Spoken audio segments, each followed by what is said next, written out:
ke itse la ka lebitso ke Sekgobo ha Moshi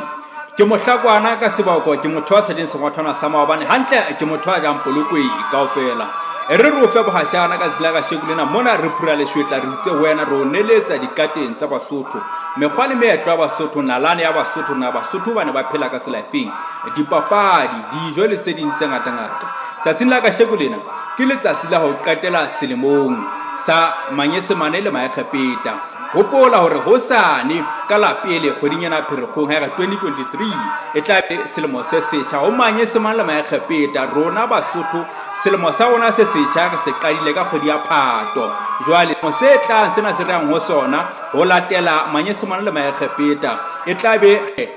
Phato re tla be re qala selemo se setjha jwale tsatsi la ka shekulena ha eba o no sa tsebe kapa no sa hlokomele ke letsatsi la ho qetela la Manyesemane le Maekgepeta selemong sa bona empa rona selemong sa Basotho re tlo qala selemo sa rona se setjha ka kgwedi ya Phato ke itse la ka lebitso ke Sekgobo wa ha Moshi commenta o like di video tsa rona o share di video tsa rona o re fe hore na wena o tseba jwang ka taba tsena wena o tseba ha kae ka taba tsena ke itse la ka lebitso ke Sekgobo wa ha Moshi.